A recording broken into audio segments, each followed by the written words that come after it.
लखनऊ शहर में असलम का ढाबा था। उसके ढाबे पर सलीम और सलमान नाम के दो नौकर काम करते थे। सलीम का स्वभाव सीधा था, जबकि सलमान चालाक किस्म का था। वो हमेशा सलीम को नीचा दिखाने की फिराक में रहता था।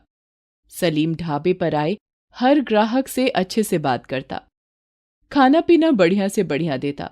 पर जैसे ही ग्राहक सलीम को बदले में टिप देने लगता, सलमान पहुंच जाता और ग्राहक से मीठी मीठी बातें करके टिप निकलवा लेता था। कई बार वो असलम से सलीम की डांट भी लगवा देता था। एक बार, सलमान, जाओ, वो ग्राहक आए हैं, उनका ऑर्डर ले लो। सलीम बर्तन धो रहा है।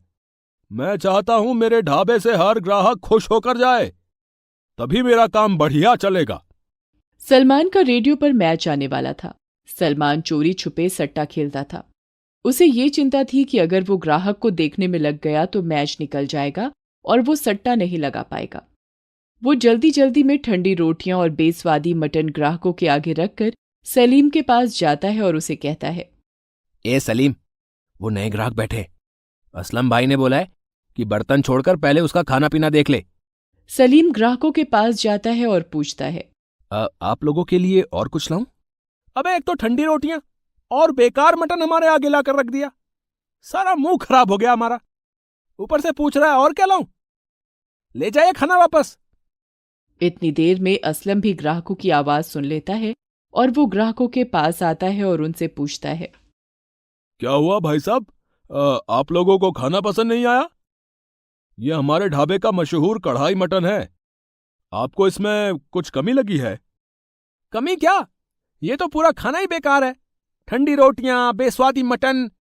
ये तो महमूद ने मुझे बोला था कि तुम्हारे यहाँ का मटन बहुत मशहूर है, इसलिए आज मैं पहली बार इसके साथ यहाँ खाना खाने आया था।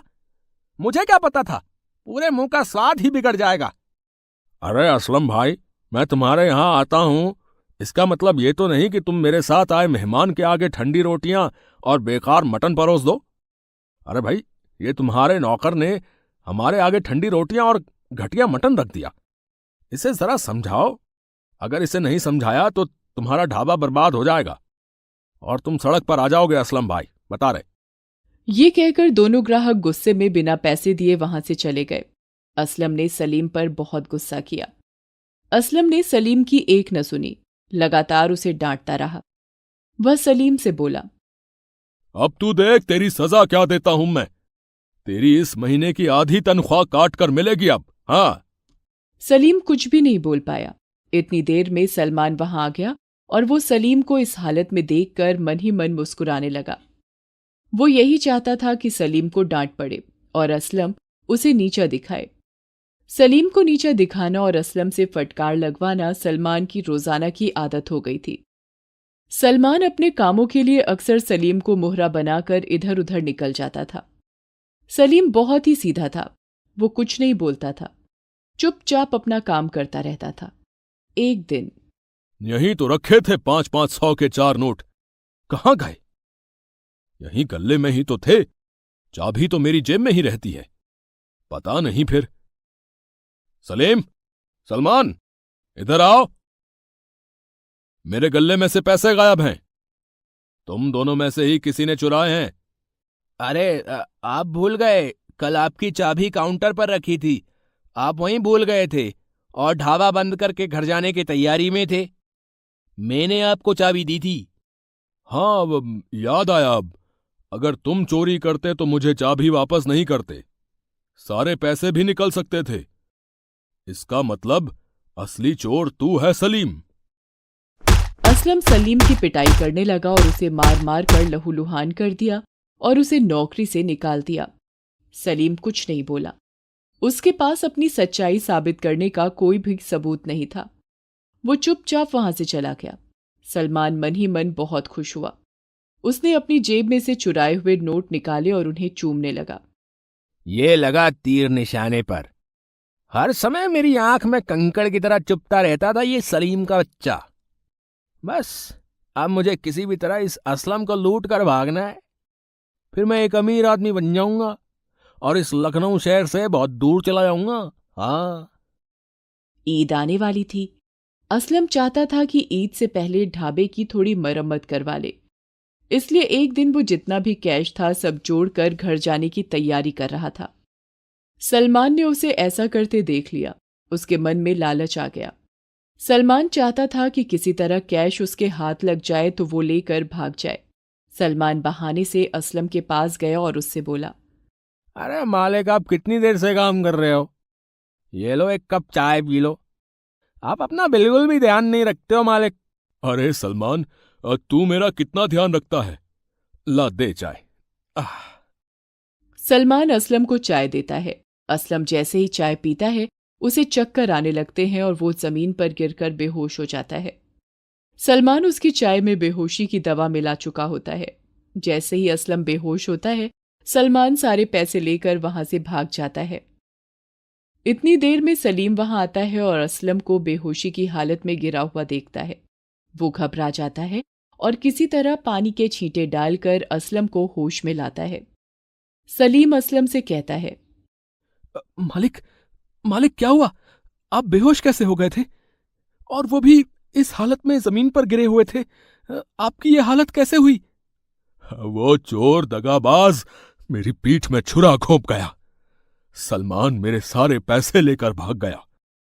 सलीम, मेरी पूरी मेहनत की कमाई वो धोखेबाज चुरा कर भाग गया। अब मैं क्या करूं? 2 दिन बाद ईद है। मैं चाहता था इस ढाबे की मरम्मत करवा लूंगा। वैसे सलीम, तुम यहां अचानक कैसे? मालिक, मेरी अम्मी की तबीयत बहुत खराब है। अब्बू का भी काम बंद पड़ा है। घर में पैसों की बहुत परेशानी है, इसलिए थोड़ी मदद मांगने आया था।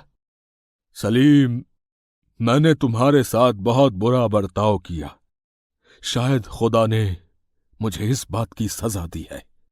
आप चिंता मत करो मालिक, मैं जानता हूं सलमान कहां गया होगा। उसे मैच का सट्टा लगाने की आदत है, इसलिए वो आपके पैसे लेकर सीधा अपने दोस्तों के पास गया होगा जो सट्टा लगाते हैं। आप पुलिस को लेकर वहां चले जाओ, सलमान वहीं पर होगा। असलम सलीम को लेकर पुलिस स्टेशन जाता है और सारी बात बताता है। पुलिस असलम और सलीम को अपनी जीप में बिठाकर उस जगह पहुंचती है जो सलीम जानता था। सलमान अपने दोस्तों के साथ वहीं पर होता है। वो शहर छोड़कर भागने की तैयारी कर रहा था। पुलिस ने सलीम की मदद से सलमान को पकड़ लिया और उसके सभी साथियों को भी गिरफ्तार कर लिया। सलमान से बरामद हुए असलम के सारे पैसे पुलिस ने असलम को वापस कर दिए। पुलिस सलमान और उसके साथियों को गिरफ्तार करके वहां से चली जाती है। असलम सलीम से कहता है, मुझे माफ कर दो बेटा। मैंने तुम्हारे साथ इतना गलत बर्ताव किया। तुम्हारे ऊपर चोरी का इल्जाम भी लगाया। मैंने तुम पर कभी भी विश्वास नहीं किया। हमेशा सलमान की बात को सच माना। मुझे माफ कर दो सलीम। खुदा का लाख लाख शुक्र है कि उन्होंने तुम्हें सही वक्त पर भेज दिया। अब मुझे भी तुम्हारे लिए कुछ करना है। परसों ईद है ना सलीम, तो खुदा के वास्ते ये 20,000 रुपए रख लो और अपने परिवार के साथ ईद मनाओ। खुशियों भरी ईद। और तुम्हारी अम्मी के इलाज की पूरी जिम्मेदारी मेरी होगी। उन्हें शहर के किसी अच्छे डॉक्टर को दिखाओ। फिर तुम्हें वापस भी आना है ढाबे पर। मैं तुम्हारा इंतजार करूंगा। अम्मी के हाथ की मीठी सेवइयां भी खिलानी है तुमने मुझे। समझ गए ना? मालिक, आप तो मुझ गरीब की ईद में खुशहाली ले आए।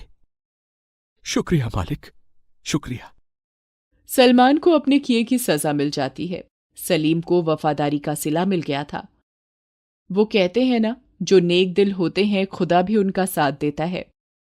असलम को भी अपनी गलती का एहसास होता है और वो सलीम की मदद करके उस गलती को सुधार लेता है।